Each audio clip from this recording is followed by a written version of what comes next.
Come on, dude. I'll play for you. You fight them. How dare you come to our castle and defile our temple? Ah! Oh, shit, dude. Play the music. Play the music. Here. Use this potion. Coke. Here. Ah! Ah! She takes damage. It's not how that really works. Oh no, dude, look! A demon!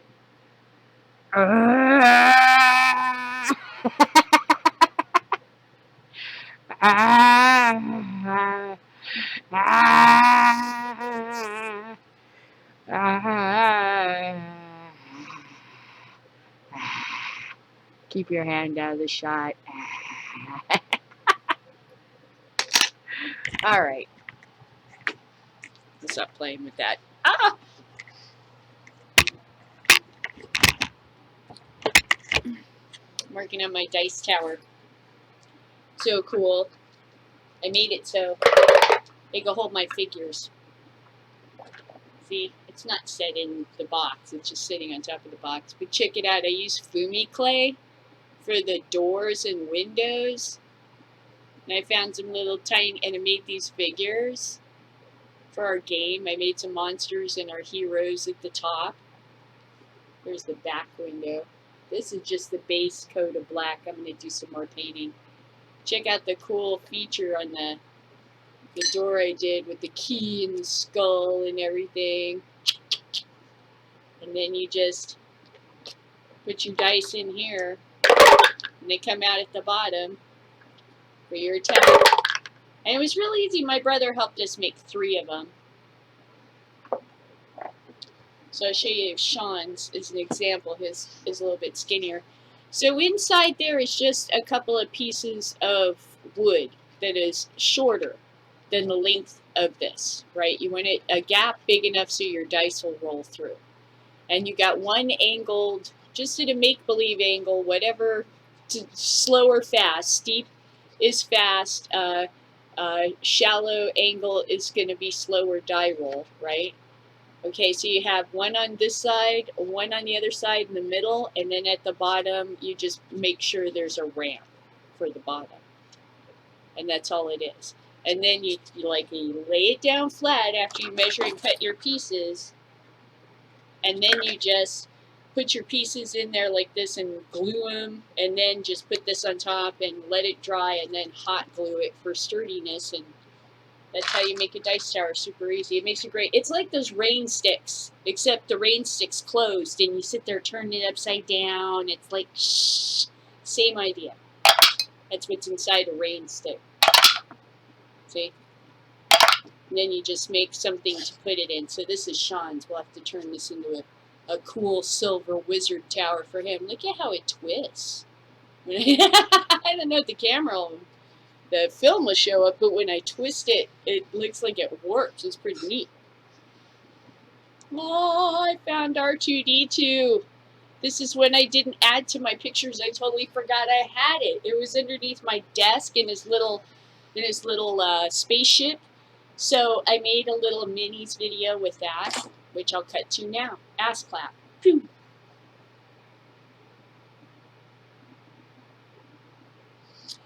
3, 2, 1. Now the reason I'm showing you some cutie videos is there's no news. I mean there's news, but it's not in America. I mean Canada. Things are going on in Canada. You cricket there, sweetheart. I just got out of the shower. It is hotter than a motherfucker in California. And I mean, it's usually hot, but this is like that humidity hot. Oh my God. We got the air conditioner going. I got the house closed up. I'm going to open the front door as a matter of fact, because, I mean, we're fucking melting. Oh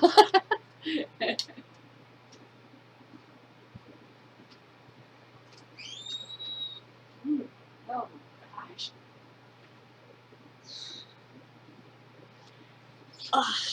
Oh, it's steamy here. I am really glad that I pulled up my plants or sooner than I expected. I kind of jumped on it because I noticed, oh, they're getting caterpillars. And sure enough, hello, people walking by. Sure enough, there were little tiny, itty bitty, microscopic little. There were some that were about this big, little caterpillars, and then there were tiny ones. So my brother recommended getting a black light and just going over everything, and then you can just find them and pick them out. And see, pesticides like organic pesticides like the soap and stuff will get rid of a lot of things, but not necessarily the bigger animals. Little bigger creatures are able to kind of, their fortitude is enough, I guess, to stand up to it. So after you dry them, little friends will start showing up that you didn't see before. Hanging upside down helps because then they come out and they fall off. And it's just going to happen. It's plants, you know. It's the way plants are.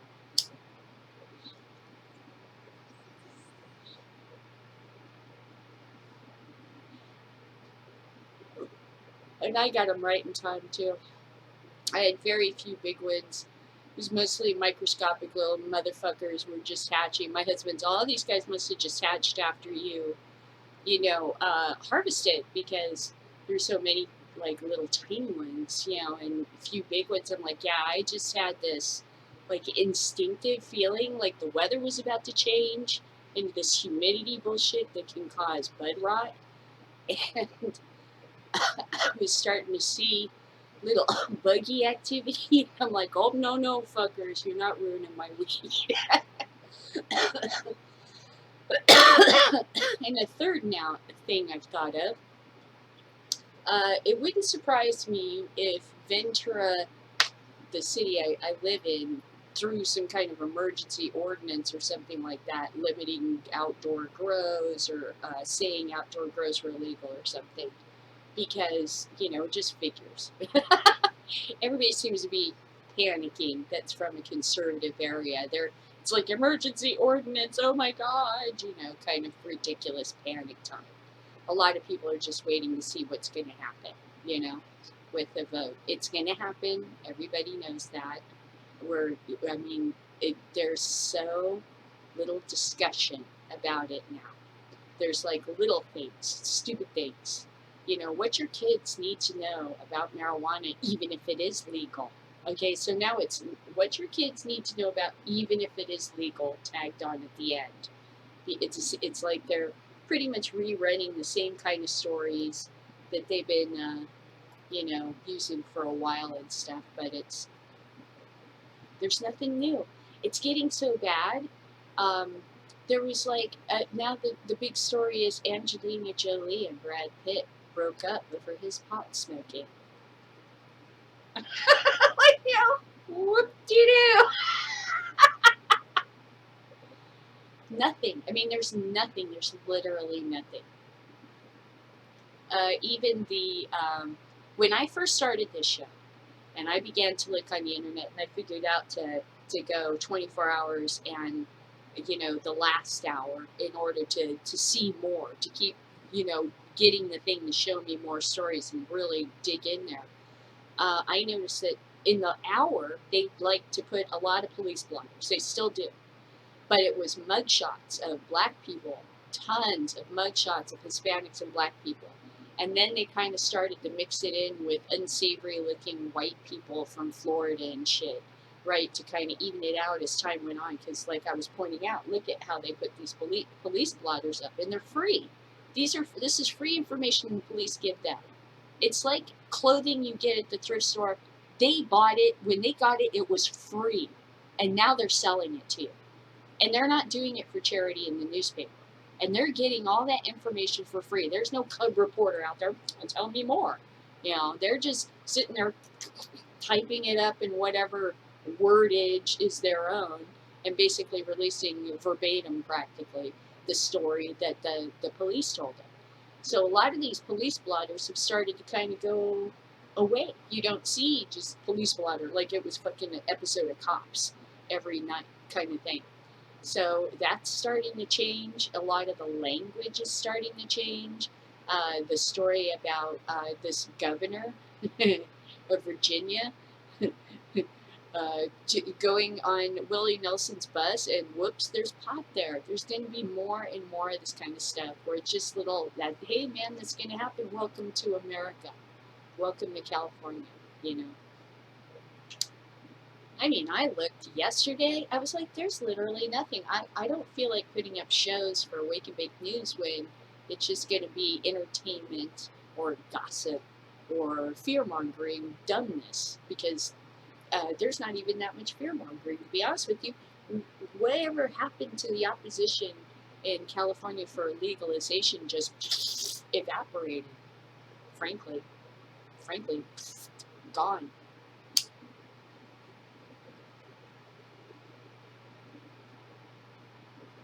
And I'm using my time wisely. I went through this in the Arab Spring, okay? Not that I was in the Arab Spring, but when we started to see it as Americans, and I started to get online and talk about it, like, no, you guys need to pay attention to this, not ignore it, not go, oh, well, those idiots, they'll fuck that up. No, man, seriously, we need to help them. Even if they do fuck it up, we fucked it up too, remember? We had a civil war because we fucked up the country at the beginning, making it. It wasn't all perfect, right? That's how come we ended up in a civil war. Why would you say somehow they're fucking up worse than us? You know? We had a fucking civil war. This is a big continent. It's a big fucking area to have a civil war on, okay?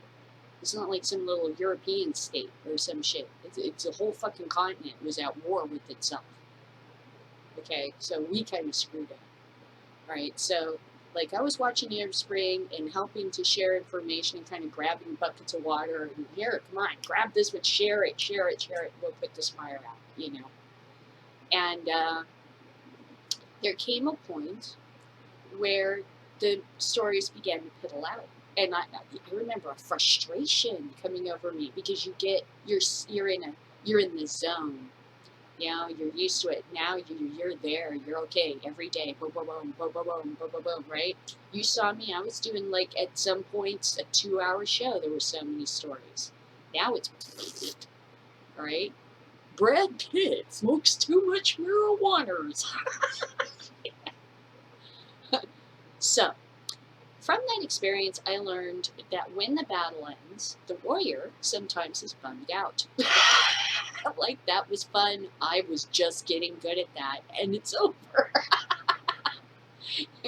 So, instead of being frustrated this time, what I decided to do is I'm going to, begin immediately to pivot and start, like, for instance, we're doing this D&D thing, because this is really has to do with my family.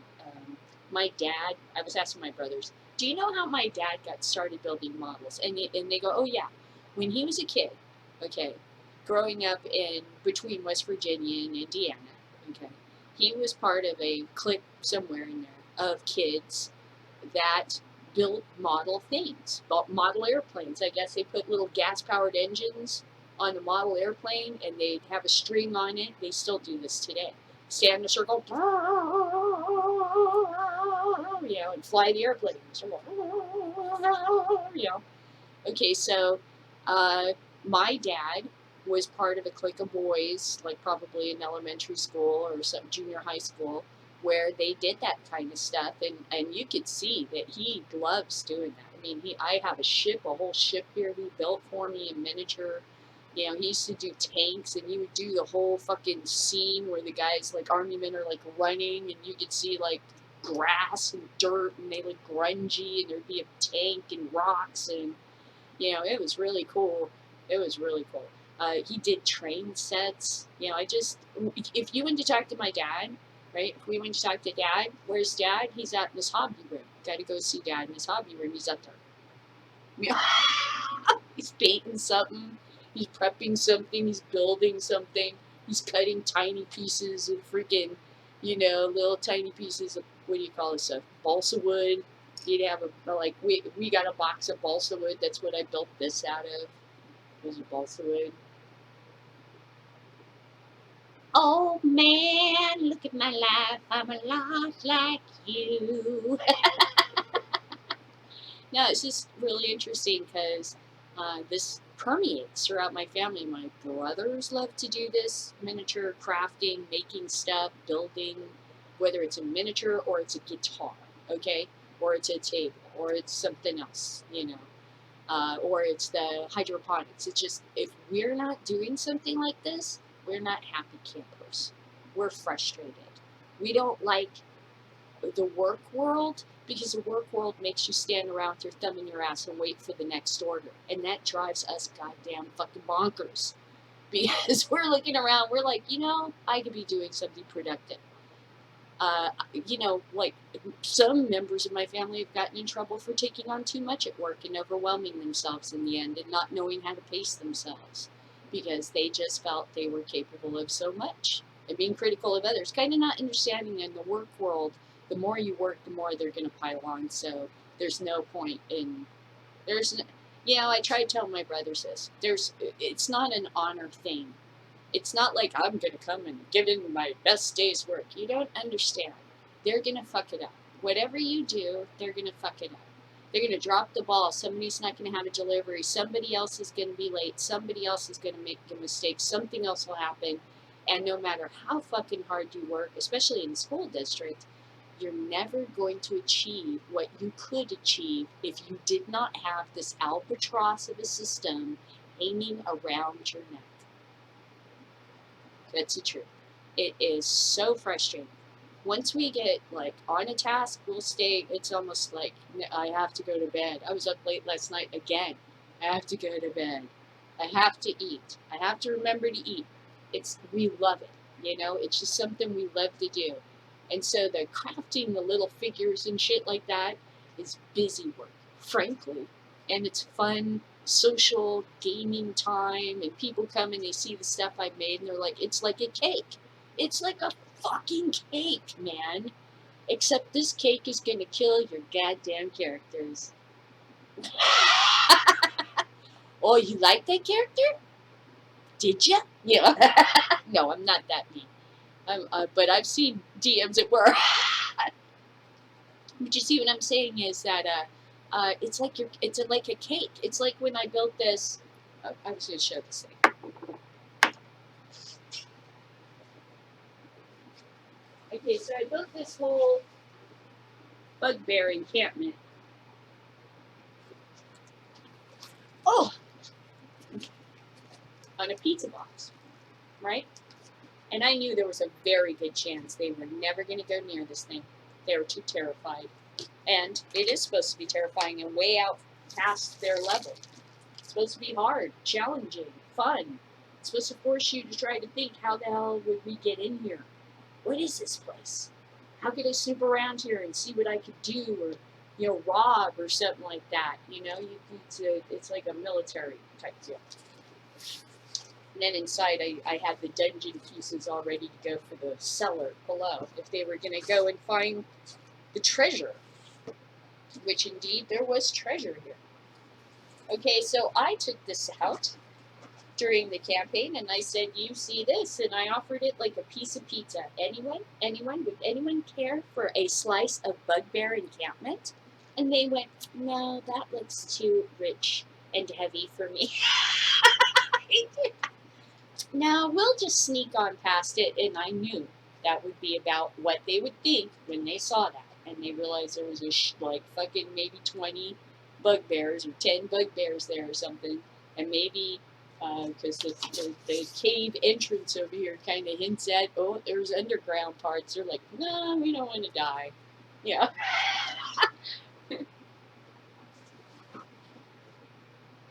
So that's what I'm saying. Playing a game like this is like you're bringing out pieces of cake. Would you care for an evil statuette that will cast a spell on you as soon as you come within range? No? Okay. Would you like to have a sea hag dressed in a bikini? How about 3 sea hags?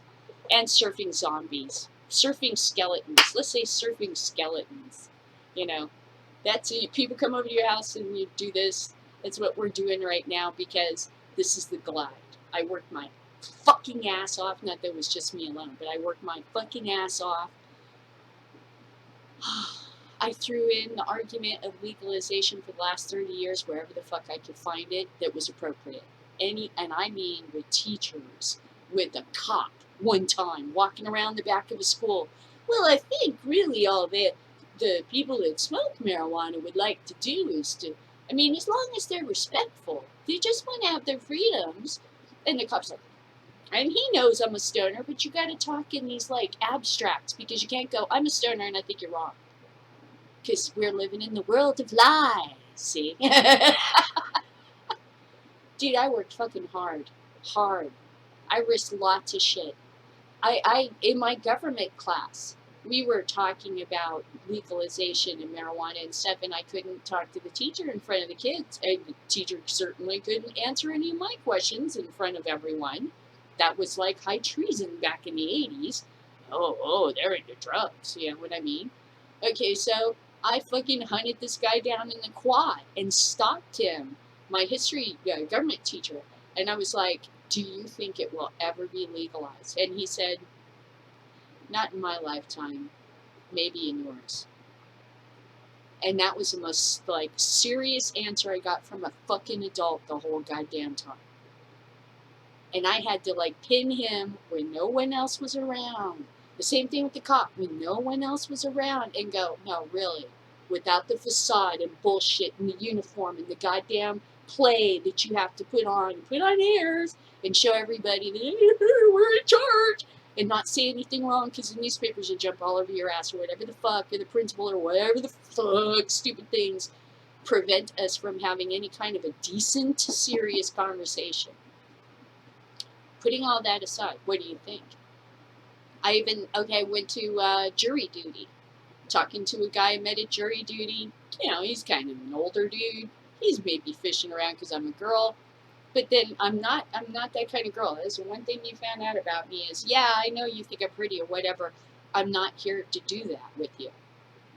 Okay? I know you're going to look or whatever you're going to think, but I'm still going to be talking to you. So any sort of thing you're thinking is you're creating it too. I'm talking to you. Person to person. Okay? So, like, I'm talking to this dude, and, you know, he eventually gets the, okay, she's just a nice girl, and she's not hitting on me or something. And we got on the marijuana thing, and I told him, look, man, that stoners don't want to fucking disrespect people or bring children down, you know, or, you know, that is all absolutely the most ridiculous bullshit on earth. Nobody wants to disrespect anybody. People just want to fucking live in peace and not have to go through utter bullshit and not live with a bullshit lie, which, in my opinion, damages logic outright and scientific empiric thought. Because the minute that any government or any public official or newspaper says, this study is science, we're in trouble. The whole fucking lot of us is in trouble. We cannot get to other planets or solve the sorts of problems that human beings are going to have to face with politics constantly getting in there and digging the empiric process. And that's what I saw with legalization after a while. I'm like, you know what? This is even bigger than just being a stoner and having your rights and shit like that. This literally harms the ability to have rational conversations and rational thought. Now I got to argue with some fucktard from Smart Approach to Marijuana who's a fucking idiot, and is only spewing whatever for his client, which is the pharmaceutical companies.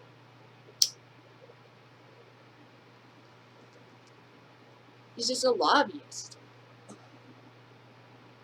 So now here we are. I got a table of fucking weed. I just grew 2 gigantic plants. The largest plants I have ever personally grown in 30 years. Because now I feel safer. My actual product that I'm producing improves. Do you know how much money that saves my husband and I, that I don't have to worry about my medication? And Obamacare didn't have to pay for it. You know?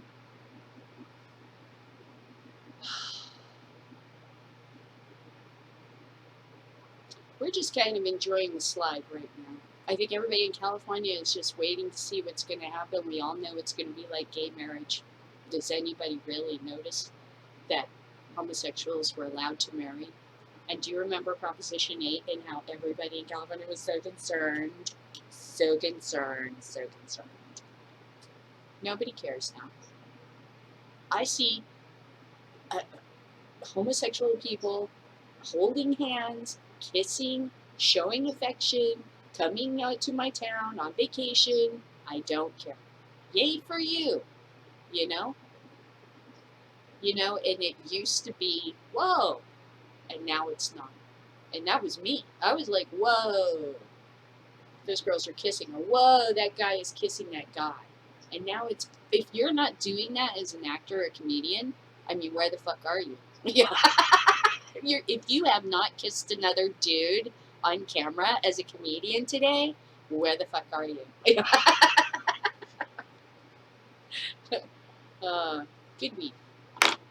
So anyway, that's what's going on, literally the feeling in California. Now, I know Canada and other places, terrible things are going on. Trudeau turned out to be an absolute shit, an evil fucking villain. You know, you get this, you elect a dude into the High Council or whatever that you think is going to be, you know, on your side, and then he turns out to be fucking that Emperor Palpatine.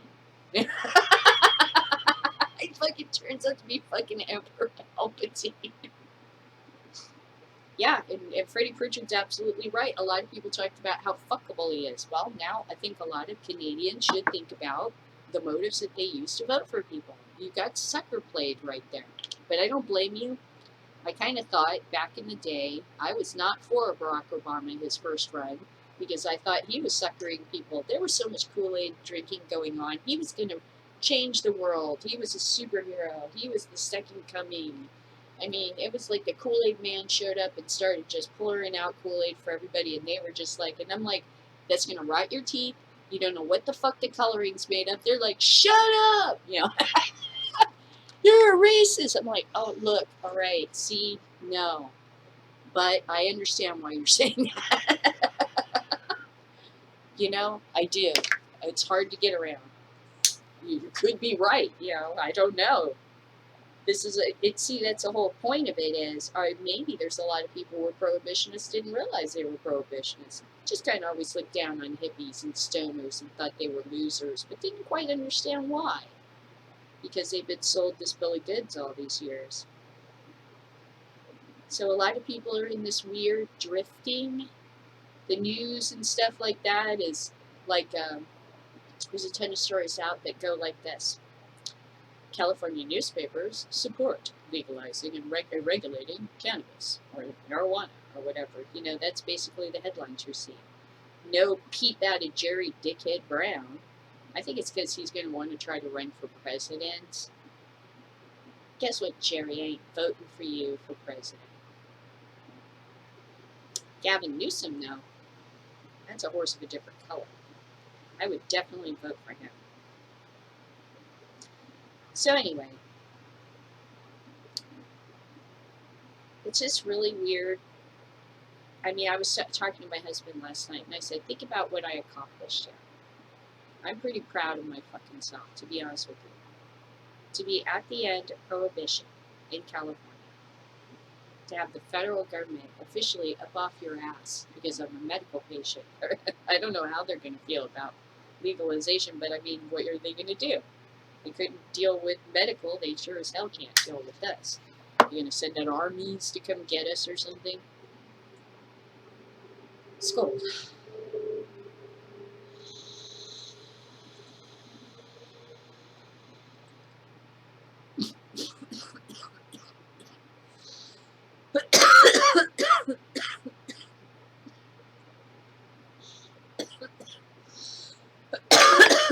So here I am.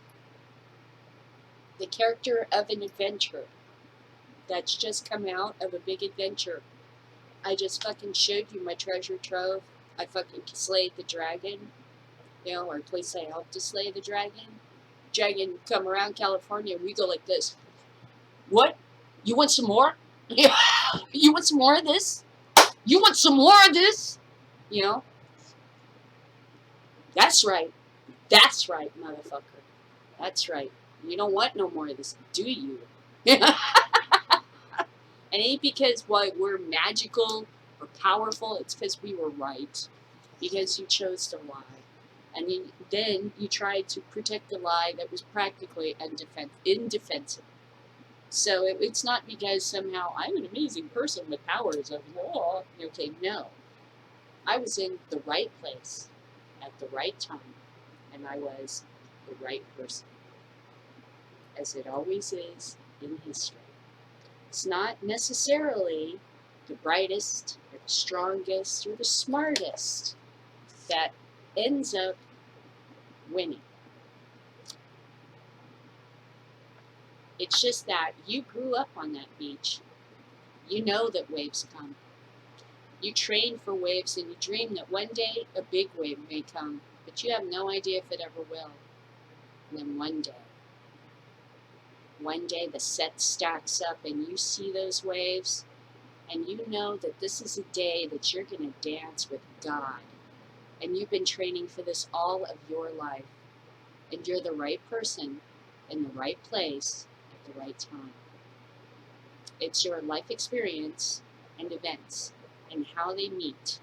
And in that moment where that person is riding something that is so wild and free and uncontrollable and completely like the dice at the whim of luck and chance.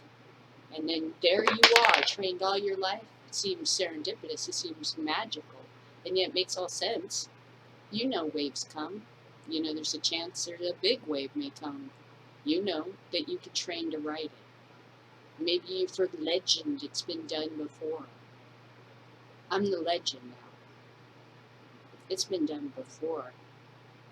You can do it. You're the right person in the right place at the right time. And you don't have to be strong or smart or rich or famous. That's what I found.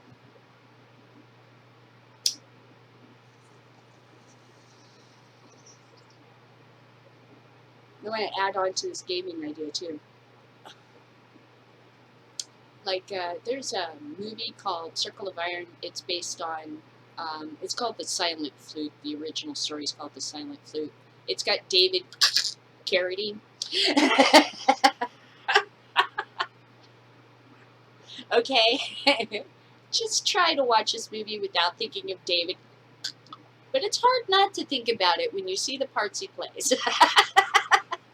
Anyway, that aside. Circle of Iron is a script that was written by Bruce Lee, right? And it's based on some, it's like, I think, the Path of Buddha or something like this. It's religious.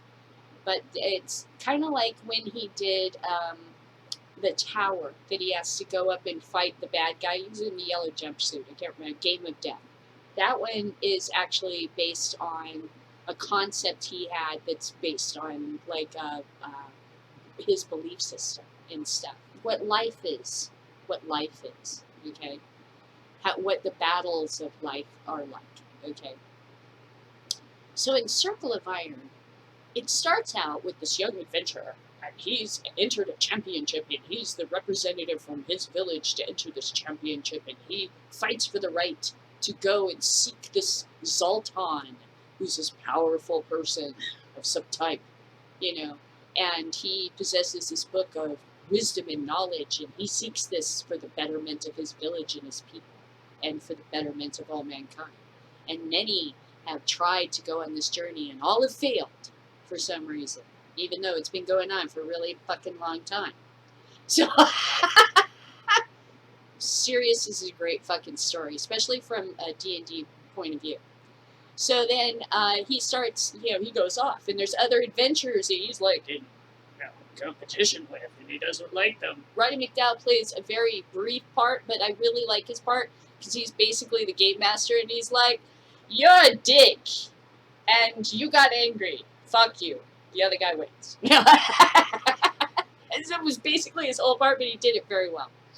Okay, so then the other guy, they both, him and his friend, or the dude that he's, was also the challenger, because only one of them could go, and the other guy's just like, fuck it, I'm going to go anyway. He's breaking the rules.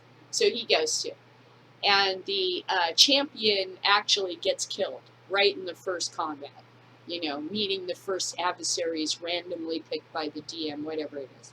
Okay, so then he takes up the medal thing that he's got to wear that shows he's a champion. Well, this is life. This is you getting out of high school, college.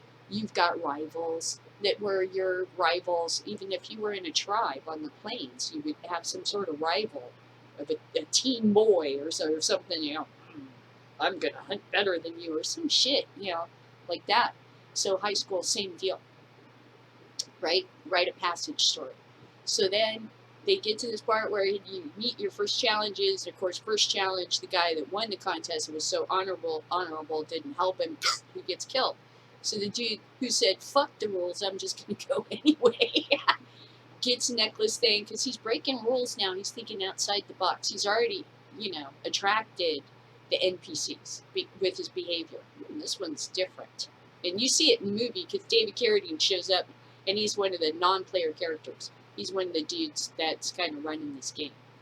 Anyway, through the course of this story and the different events and teaching lessons, what you kind of come up with is the whole thing is fucking set up. The thing is set up because young men are stupid. And if you fucking leave them to do whatever the goddamn hell they want, they will rape and pillage every fucking thing in sight. So you have to make pretend stories like football and shit like that for them to engage in that are healthy and help teach them sportsmanship and courage and friendship and honor and all this kind of shit like this, because otherwise they will rape and pillage and burn everything to the ground, because we're just like that. Okay, free will. If somebody didn't have rules, imagine the things you'd be capable of. It'd be like that Purge movie. Okay, so they created a system where they take their strongest and bravest and wildest young men, and they put them through this horrible sort of test and learning experience that they could die during. I mean, death is very possible. And then when they get to the end and they find Zoltan and they find this book of all this wisdom and they open it up, guess what the fuck is inside? A mirror. Like, hey, guess what? The answer's inside of you. Yeah. It is one of the funniest scenes. And then the dude Zoltan's like, hey, you can take my place now. You can stay here in this beautiful garden and have peace forever and let me the fuck out of here because I'm really sick of it. Dude's like, fuck that. And then he's all, okay, so what happened to everybody else that made it this far? And he's like, oh, some of them are still here. They're wandering about the gardens, looking at flowers and meditating or whatever the fuck, pissing away their time, basically, in joyous happiness that they've achieved their goal. Or they were a sucker like Zoltan, and they took the job of being head pissing away their lives, doing nothing. And then he goes, and others became teachers. And they went back, and they helped the seekers. And they came in many guises. And then he's like, oh, and one of them plays a flute. So he's like, the dude that he befriended at the beginning is one of the original students, and went back. And I'm like, duh, totally a story about life. So we just went through an adventure. We fought against something that was wrong and forces that seemed impossible.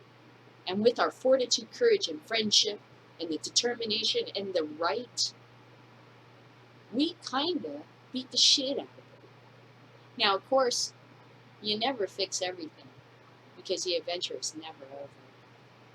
But you do gain levels, and you do get to tell any new adventurers, yeah, you can do this.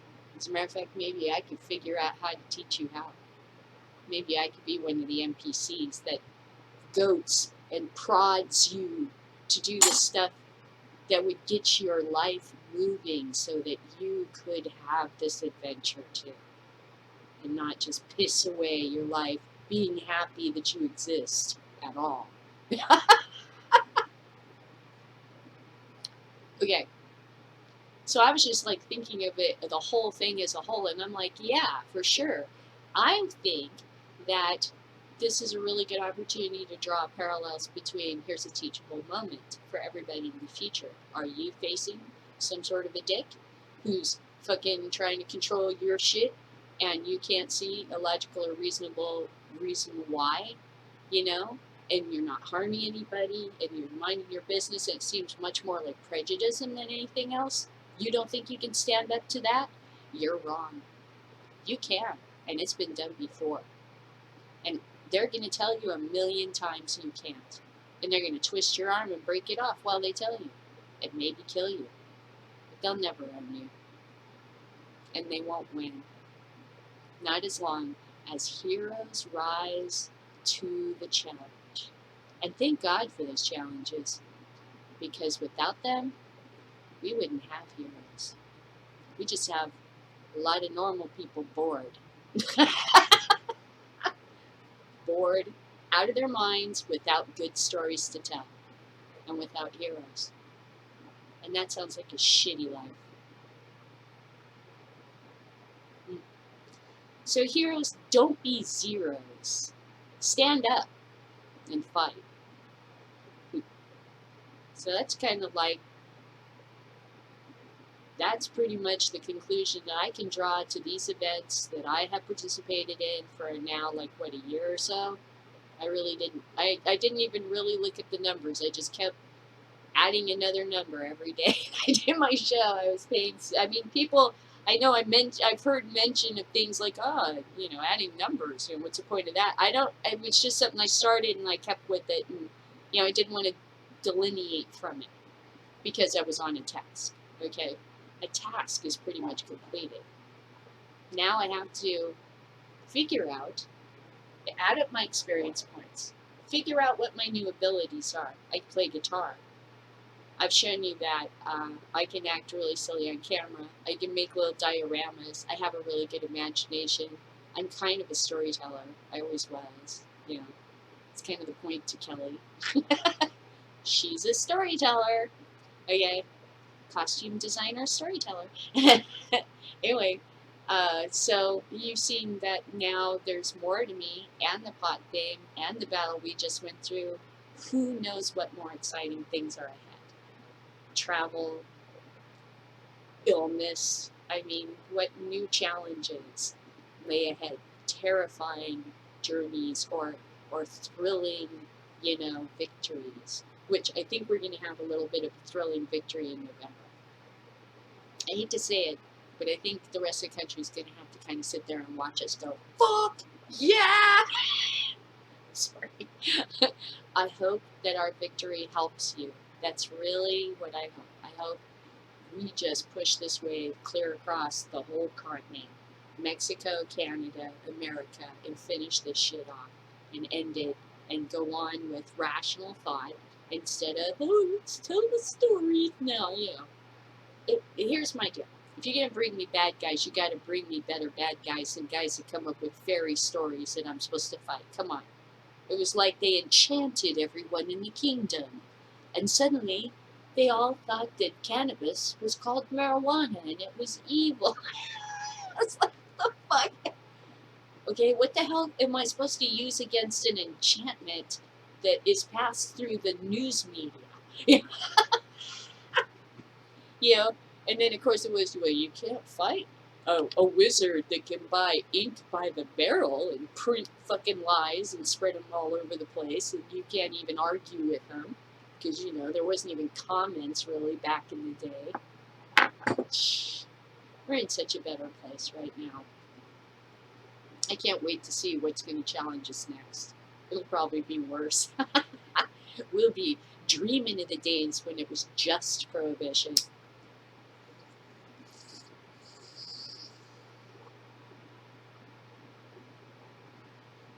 But I think everybody in this generation has helped you get this far.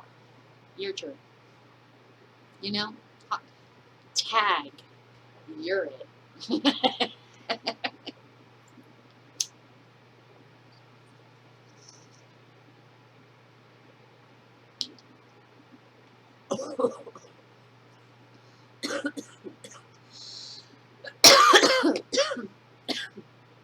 after the election, there'll be a ton of news. There'll be panics. There'll be lies.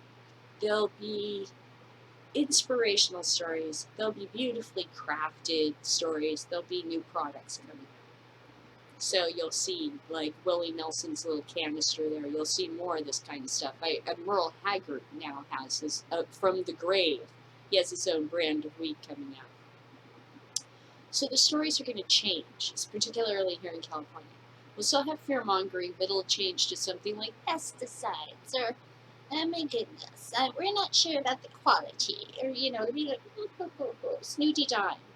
Oh, the FDA was not happy with pesticides that they chose, or, which is a real concern, but it's a hell of a lot different than we went in, busted their house, shot the place up, killed their dog, right in front of the kids.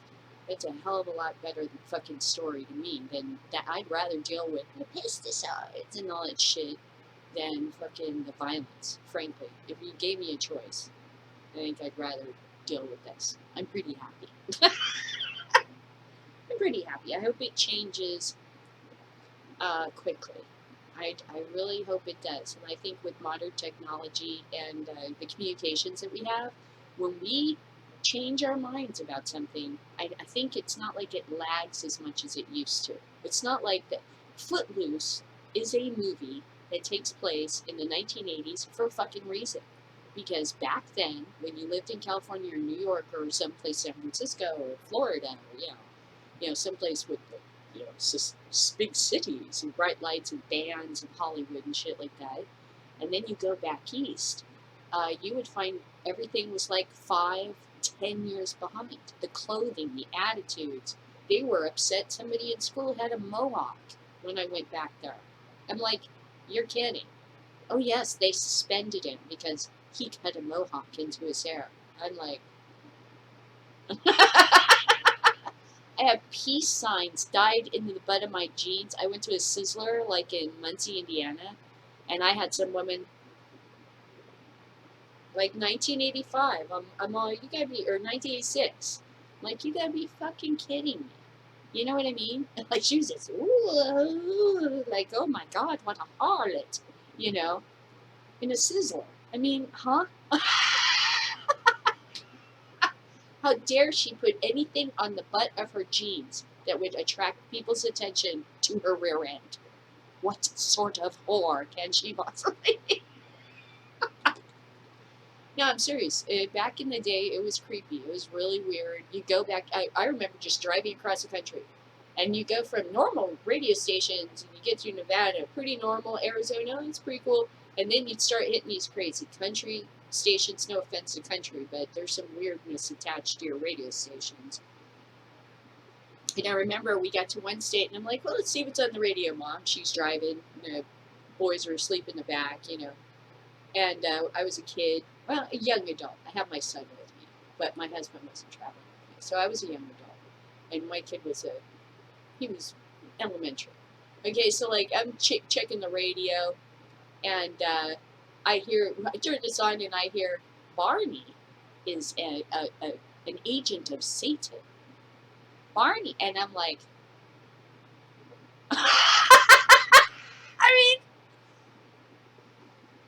and I'm like, what the fuck, Mom? And she's like, well, some of these guys back east. And I'm like, really? Barney? That's like saying that football mascots are agents of Satan. They're made of foam. Are you going to be okay over there? So it was very different back in the day. And now everything's changed. So what I think is that as the communication improves, and you can just like look at the camera or look on the internet and say, let's look at this person's life.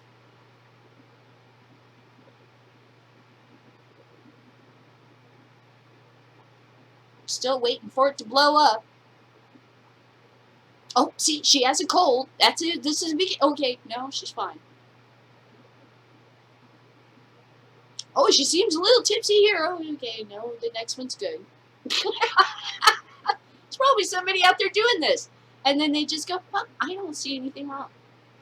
And if it's not with my show, it's with somebody else. You know, like, oh, here, Marijuana Man or somebody. You know, this is, oh, look at this. And then you start actually watching the show and go, oh, really? I don't see anything wrong with this.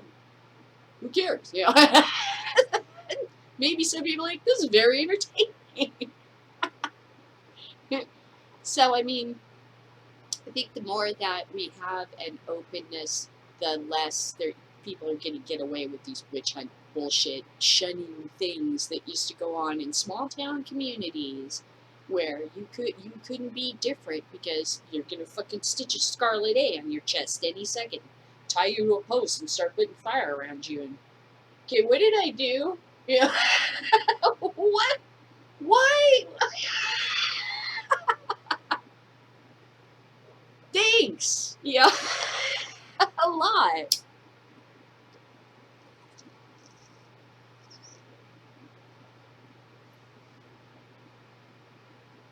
Other than that, I'm just waiting. I've seen what's happened in other states. What's happened? Somebody's on a bridge. Midnight comes, and everybody bursts out with weed and starts smoking openly in some big space. Colorado, pretty much the same story. Oh, we won! Everyone look at me, smoking in public. Yay for me! Okay, go home. You know, pictures. It's a video shot. That's all it is, really, isn't it? So everybody goes outside, stands in front of their house. Yay! Yay! Freedom! Yay! Hi, neighbor. Hey, look, freedom. All right, we're done. Yeah. Back to normal life. I don't know. Never do that outside. Try to stop me.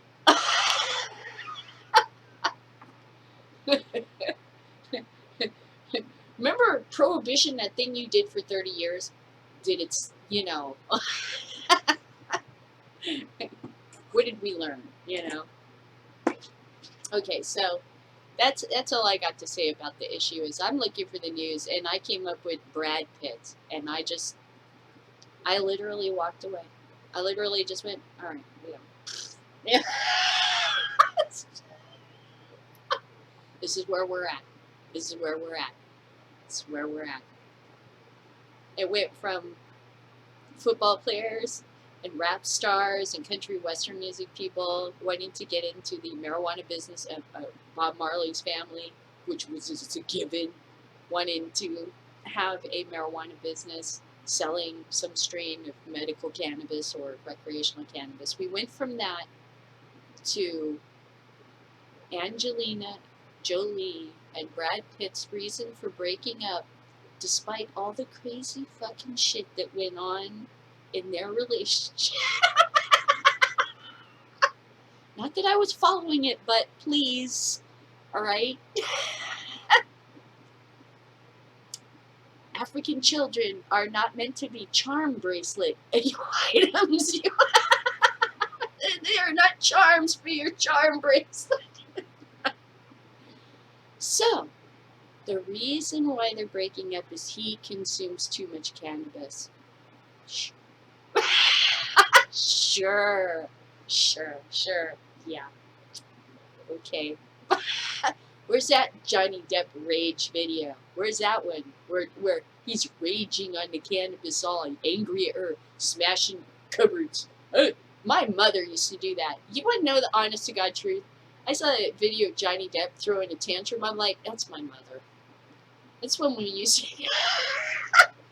She was like, she didn't say, okay, kids, come help me clean the house. I need to do the dishes. I need to get this place ready. Your dad's coming home. She didn't do that. She would walk in and go, and look at us sitting there watching TV, and we're like, okay, something's going to happen. And she'd go into the kitchen, start taking dishes and setting them aside, slamming them down, cupboard cabinets. And we're like, okay, we're supposed to be deciphering some sort of information here. I think she's upset because she wants help cleaning the house. Mom, did you want help cleaning up? Well, why haven't you guys done it? Oh, she tried everything. She tried making lists. This will be your day to clean and shit. But, you know, we were kids. I'm sorry. The minute I started seeing the TV and cartoons and G-Force and shit like that, I was just like, they could talk to me, and I was just like, what? They're like, you're ignoring me. I'm all, no, man, my brain is just like, I'm a dumb animal. What? Huh? So no, I wasn't helping clean the house. So she kind of had a reason to slam things. But when I saw that temper tantrum, it's drunken temper tantrum, I'm like, it reminds me of my mother. I don't know if he got violent with her. I'm not judging one side or the other. I just thought, wow, Johnny Depp acting like my mom. I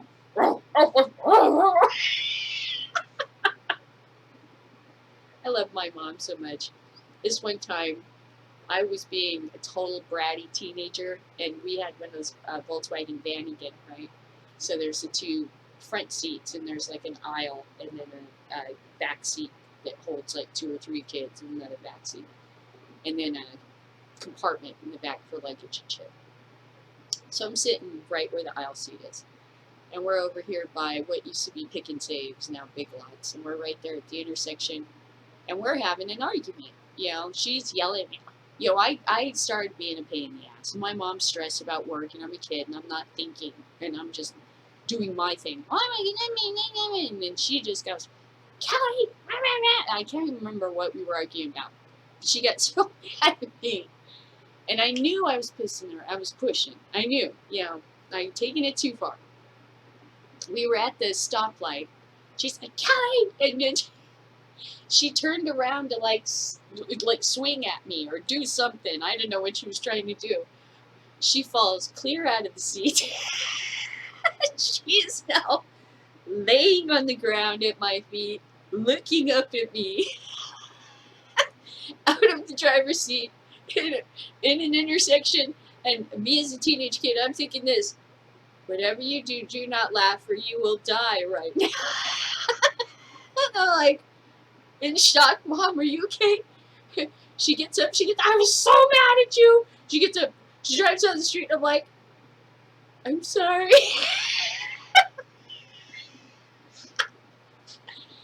And then I told her, I was really trying not to laugh because I knew you'd kill me, but that was the funniest shit. She started, it was like, what? You see my mom go like this, just go, wham! And I mean, she never hit me before, but she was so upset at me that day because I was being a brat. And she turns around and goes like this or something. And she just goes wham in the floor. Oh, that was so funny. Oh, poor Mom. I felt so bad for her. I couldn't even believe that was possible, that you could fall. Like, the steering wheel and the gear shift and everything's right there. All I know is she just like...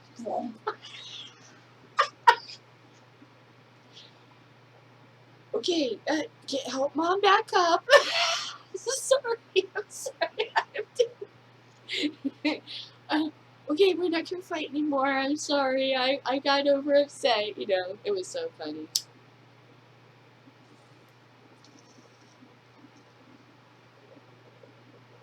I'm just not. Okay. So I will ask clap. End it right here. You stay high and goodbye. And I don't know what to say about Wicked Big News. I'm waiting for some kind of news to show up. It seems like everything's frozen. And I don't see much from Canada. You know, I know busts are happening up there, but it feels like the news is trickling, you know. I think it's because they're losing. Yeah. Honestly, I think they're losing, so the less they say, the better. Because the more attention they draw to it, the more they just go, oh yeah, that's right, I gotta go vote for that. But I think after the election, you're gonna hear a bunch of stuff. There's like little community newspapers that are saying things, you know, and communities are talking about whether to ban or you know, have a moratorium or something, panic. You know, there's lots of that kind of thing going on, but it's so, everybody's just, you know, it's like that moment in the game where the crowd is hushed, The crowd goes silent. Yeah, it's kind of what's going on. Everybody's like, you know, what's going to happen? I mean, think about it. After this, it's 5 weeks, and 4 weeks, and 3 weeks, and 2 weeks. I mean, what can you do? Then 1 week, and then boom, the shot heard around the world. With the shot heard around the world was the start of the revolution. The Minutemen were ready on the move. Get your powder, get your gun, report to General Washington. You know what I mean? So we'll see. We're just waiting to see. It's really interesting. I can tell you some of the reactions. Your house kind of smells like weed to like your neighbors when you're drying buds and having a fan. So they kind of notice that and don't say anything. And then I'm wearing like hats with marijuana and I'm old and we're out like at the store or something like that, and somebody is looking and going, because they know that this is on the election, they're looking at my husband and me and my hat or whatever, excuse me, like this one.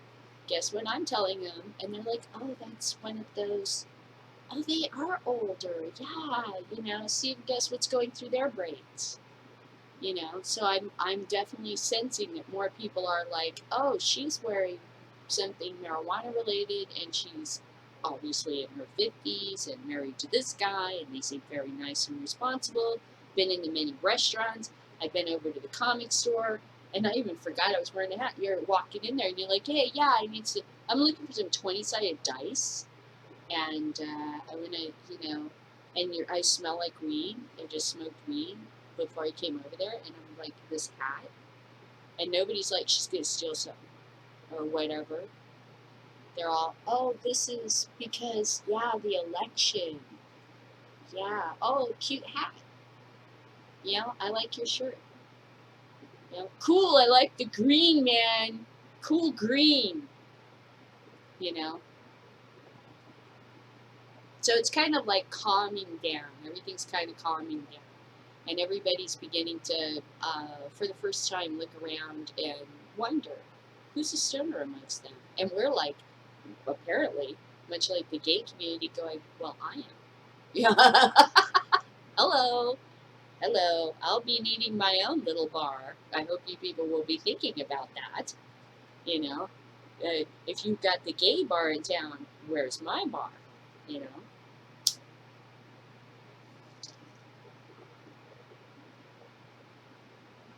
Where's my outdoor activity? Where's my California weed fest? Where's my shit? You know? I'm a citizen. Chop, chop. Make it so, you know. Alright, so I guess I'll end that there. I feel like I have something on my teeth. I have to think about this adventure. They don't want me to pull them towards the cauldron of blood, but I want to find a way to get them near it, at least near it, at least to bring a conclusion to why they've come this far. I don't think that Brevik or his manservant would give up on the adventure so easily and give them such a prized possession as this map and send them off and not have some kind of backup plan. And in my imagination, because I've been watching the stuff coming out of Tiki Oasis, which fucking one day, I swear to God, I'm going to that thing. If you don't know what Tiki Oasis is, in California, there's this crazy fucking tiki culture. Well, it's like everywhere. It's left over from World War II because everybody served in the Pacific. They came back and they wanted the islander food. They wanted the island feel. So people started making tiki bars, tiki lounges, and Trader Joe's came around. The fucking, you got to realize that Trader Vic's. And that was what I was about to say is the store, Trader Joe's, is named that way because it comes from the tiki era. So when you go into Trader Joe's, there's a surf, California sort of a island feel to the whole thing, adventure pirates, sometimes sharks, you know. And that's the way Trader Vic's used to be. And he's the guy that came up with the Mai Tai and all this kind of stuff. So they've been doing their theme this year, because they always do a theme, is like Monster Island. And I was like, oh, dude, that's such a great idea. So I've been watching the bands, and all the bands wear like Halloween costumes, and they call themselves like the Crypt Keepers. So, yeah, the Riptides, R.I.P. You know. Okay, and they have, if you're into this kind of stuff, they have tons of exotic girl dancers. They have a lot of older people participating now, which I think is way cool. I saw some bands with a lot of really like senior folks singing. I'm like, fucking right on, man. Anyway, they have beauty pageants. It all happens in this sort of one big hotel, but it's spread out to other hotels, and you can get shuttles out to these hotels. Somewhere in LA, I can't remember where. They try to pick vintage locations to do this stuff. So in the pool area, they have bands all day long. If you get a balcony room, you dress it up like tiki. You get in the Hawaiian shirt. Some people wear masks and they make tikis. It's the coolest shit. It is seriously the coolest shit ever.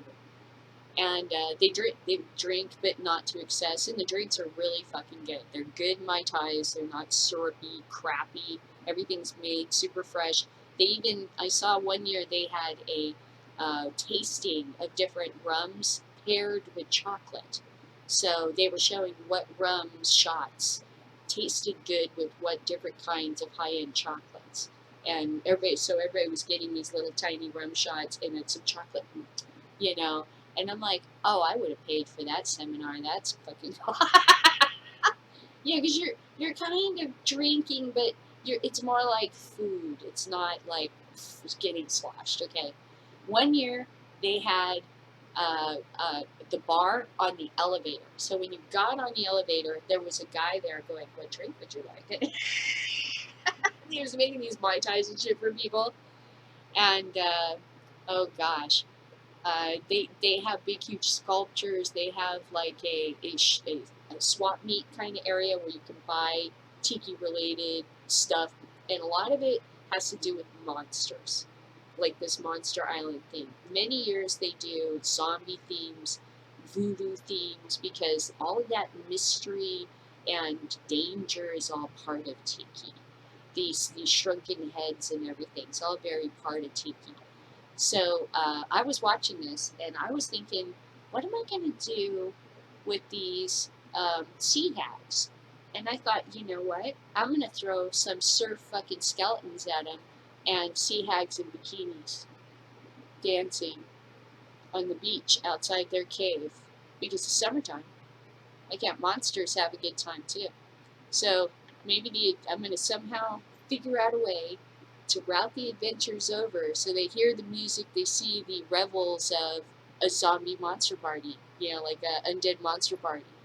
Because I have to start giving them the idea that this area has a lot of spooks undead that are pissed and will come after you.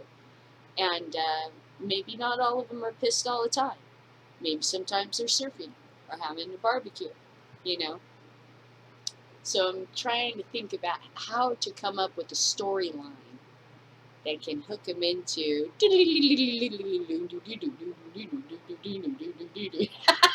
fighting.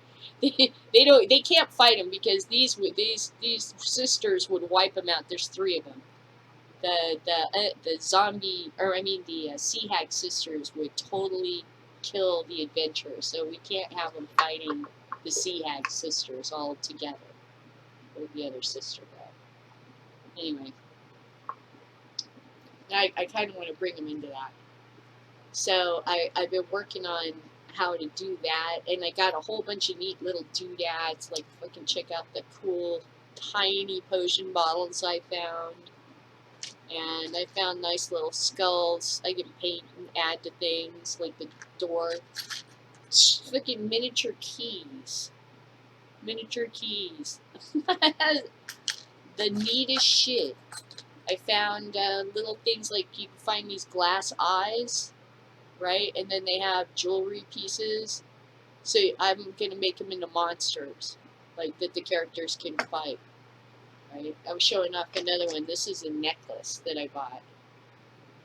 And I was like, oh, I could just buy a bag of these eyeballs and do that. And that's like a demon. It's threatening the characters, you know. I'll show you the eyeballs. These are way cool. I had like a whole pack of these. And they were only like $2 or something. I think they were 5 for $10. And then they got like these. I'm not gonna use this. I put it on my drawer. But they got like fucking monster eyes that you can buy at the like dollar store to put like on things like your refrigerator, your car, or something like that, to make your car look like a fucking dragon or a monster or something like that. It's got a sticky back, which sucks, so you'd have to come up with a different adhesive, like Velcro or something. But I just went, ah, it's so cool. I could make a fucking dragon mask. No. Like with those big Chinese dragons. So I just been playing, you know, and having fun. And my brother's been manufacturing tiles like a motherfucker. And I spent yesterday, I'd taken the boys up there, and we spent 4 hours building dice towers. And then they're going to come over on Thursday, and I'm going to make some doors and stuff like I've done here for them. I'm going to show them some of the little tricks that I did to do this.